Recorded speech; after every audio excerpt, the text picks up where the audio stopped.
Sanibonani guys, igama uNqobile niphathela amazwi lami eIthonga ngomhla ka-1 Disemba. Wonke-ke amehlo bekade senjo kuSanele. Lebo magwaza phela befuna ukubona ukuthi ngabe uyena ngampela nizobuya kulokho noma kuzophinda futhi kubuye uBanele. Hhayi-ke uSithole guys uqhubekile-ke wazisho zonke iy'bongo-ke zakoSithole ezama phela ukuthi kubuye yena uSanele. Ushilo ukuthi hhayi impela kuyalenga kodwa kakafiki phansi. Hhayi kuyalenga kodwa kakafiki phansi. Hakabuye umfana. Ha! Ayi kuthe kusanjalo-ke guys kwathi qwemu amehlo. Kuyena phela uSanele. Wathi mebuya nje amehlo akhe azulazula indlu yonke kubonakala ukuthi usadidekile ubhuti. Hhayi uMakhumalo uma nomhlaba ngemibuzo engafuni phela ukudidiseka okwesibili. Wathi Sanele wena lo mfana wami kunemibuzo ekumele ngikubuze yona. Awungitshele phela ukuthi ngabe umshada nini uZama? Ayi wamane-ke manje waxakeka kuSanele ukuthi mbuzo omuni-ke lo. Wathi uZama? Hhayi uBanele uthe angeke asamshada uZama. Waqeda wathi uSanele uMbali. Uphi uMbali? Wathi uthi uyazama ukusukuma bathi wo bonke onjinji benonokwanda bathi musa ukusukuma lala mfana. Eyi kwathi kucosololo enhliziyweni kaSithole esebona phela ukuthi umsebenzi wakhe uwenze ngendlela efanele kulokhu. Umane nje wathi nina bomagwaza ayisingayiteta-ke indawo ngivumeleni ngitete indawo bathi makhosi wabe uphuma-ke ngomnyango. Guys ngapha-ke kontanzi eyi uZama akasafuni ngisho ukulala ekamereni lakhe ugirl bekadelele kusofa waba nephupho elibi. Umane wavuka esehayize sethi hayi Banele ungangishiyi. Eyi uphinda wagcima inhlamvu waya kuyena. Uthe memthinta esiphongweni wabona ukuthi ugirl ngathi uyavutha bhe, uyashisa, uyajuluka. Hhayi watshela uMduduzi wathi ngeke asimthatheni simise esibhedlela lo muntu uyagula. uMduduzi wathi athi ngeke ngitshele uMpangazitha kuqala. Uthe membiza nje uNtanzi waqhamuka esekhukhumele engathi uflawa ubhuti. Wathi kwenzakalani la? Wathi uphinda uZama uyagula baba bengicela simphuthumise esibhedlela. Wathi umkhuhlanyana nje lo mncane usuloku uyicaka. Wathi uyamdinga udokotela. Wathi akukho dokotela amdingayo lo, sinaye futhi thina udokotela la ekhaya, uzobiza uKhumalo azombheka. Yeyi guys uphinda-ke bandla ubeyicaka kakhulu ngoZama. Ubesesemnikeza iy'ngubo zokugqoka wasondeza ngisho imoto eduzane esefuna manje ukumnyonyobisa uZama amise esibhedlela ngasese. Uthe nje esathi uyamtotobisa umise emnyango wabefika uNtanzi nodokotela uKhumalo. Wathi wena ucabanga ukuthi wenzani? Ngikutshelile ngathi musa ukuvumela uZama ahambe la ngizomletha udokotela. Yabona-ke phuma la endlini ngoba udokotela uzogcina eselapha nawe nokuthi awukwenzi lokho. Eyi waphuma kuphinda ebhocobele enjalo. Guys udokotela-ke umbotobotozile kuZama kubonakala nje ukuthi kodwa yikho lento ayenzayo ingane ayisekho esiswini. uZama belokhu ethi ngifuna udokotela wami, angifuni wena ungithinte. Udokotela wami uyena ozosindisa ingane yami. Wabona uNtanzi ukuthi yazini ngcono akhulume nawe uZama azame ukumvula umqondo ukuthi lo mntwana akasekho. Umane nje wathi dokotela ushiye kancane nondodakazi. Hhayi wahamba udokotela wathi wezama hlobo ngisacela wamukele mntanami, amkela ukuthi lo mntwana akasekho. Yabona nje wena kumele umbonge uNtshangase, umbonge ngoba impela ukwenzela umusa omkhulu ngokuthi abulale le nunu le kade la esiswini sakho. Asazi mntanami ukuthi inhlobo nesilwane obuzosilethela sona la emagcekeni kontanzi kodwa kungcono ngoba sifele esiswini. Yeyi amazwi abuhlungu asika njengommese enhliziyweni akade akhulunywa uNtanzi wakhuluma kuZama. Guys uyabona uZama usezomzonda uNtanzi impilo yakhe yonke. Yazi uzomzonda ngaphezu kokuthi kade emzonda ngesikhathi kade efuna ukumshadisa ngenkani nokugadla. Yabona-ke manje ushayelele isipikili sokugcina uNtanzi enhliziyweni kaZama.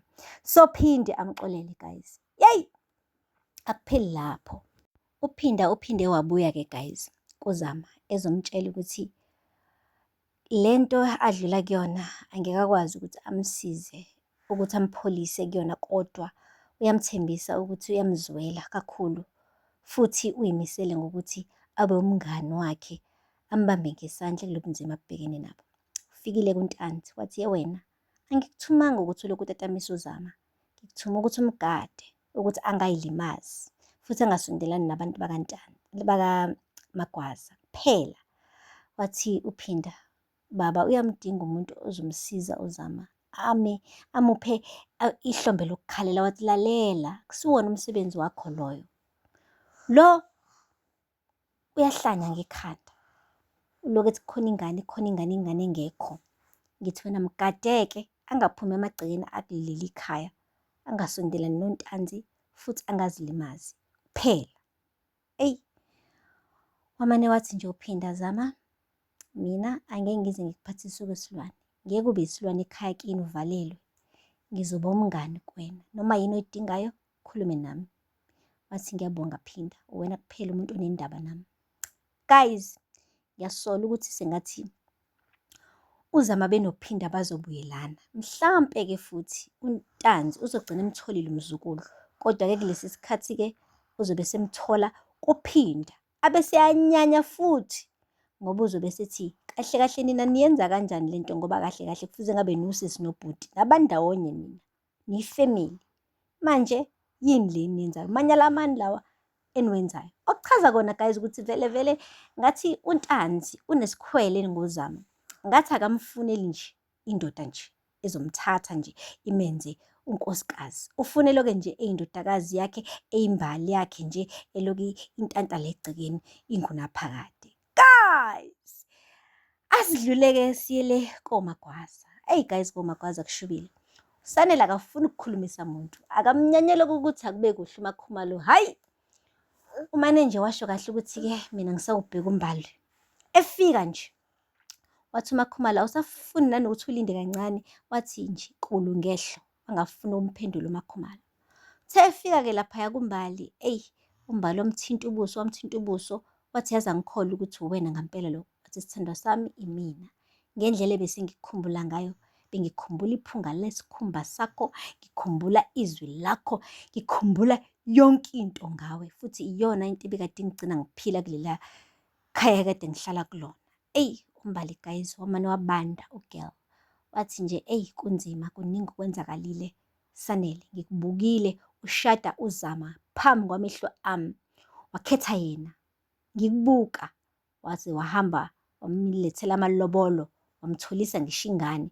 Wathi bengesemina loyo, wathi kuyafana, wena umtshele kumzimba wakho, angithi lo mzimba lo yiwona obukade wenza yonke lento, angithi bese manje ufuna ngikhohlwe? Hayi cha, mina bandla ngeke ngikwazi. Wathi ngidele konke ngawe Mbali, yazi ngafa ngavuka ngenxa yakho, ngenzela wena. Wathi anginandaba, kodwa okusalayo mina angakwazi ukwamukela ukuthi indoda ebengiyithanda hambile ukhetha omunye umuntu wesifazane. Kuningi, kusakuningi. Ayi, waqeda lapho waphenduka uGirl, wabheka ngasodongweni, wabona-ke uSanele ukuthi cha, akabuyele ekhaya koMagwaza. Khiphe sonke-ke isibhongo sakhe kuMakhumalo, washo kahle ukuthi nje impilo yami nje imapeketwana ingenxa yakho, ngimoshile. Wathi lalela la weSanele, wena wabheka emumva futhi nini enenza isivumelwano nomfowenu ukuthi nishintshisane ngemizimba, mina ningifaka kanjani kule ndaba le? Wathi nje lalela wena uma wami, kwakumele wazi ukubona ukuthi lo sekuwuSanele, lo sekuwuBanele. Wathi kanjani? Ngoba nina nine-connection e-deep, kahle kahle ayikho into uBanele angayazi ngawe wena. Manje mina awucabanga ukuthi ngizobona kanjani ukuthi-ke sekuwuBanele lo akusiyena uSanele? Wathi yeyi ma, noma kuthiwa kunjalo hlulekile wena. Wathi yeyi, ngisaphinde ngiyasho, navumelana nodwa, musani ukungifaka mina. Futhi-ke uBanele usize kabi lekhaya, wasilulela kuNtanzi. Wathi kusho ukuthi ukhetha yena, ukhetha yena ngoba yena wanulela kuNtanzi. Wathi akunjalo. Wathi yabona wena ma, ngifuna ukutshela into eyodwa, yabo lo Sanele ontengentenge ebekade nimazi uhambile, mosha-ke lo Sanele enimbonayo. Ngizomisa ibhizinisi likababa, ngizokwenza isiqiniseko sokuthi ngiyawumisa lo muzi wale khaya, ngizonikhombisa ukuthi ngubani, ngomunye uSanele-ke manje. Guys, okuchaza kona ukuthi ubhuti-ke ushintshile and abazubona lo sweet Sanele abamaziyo nabamjwayele. Aphela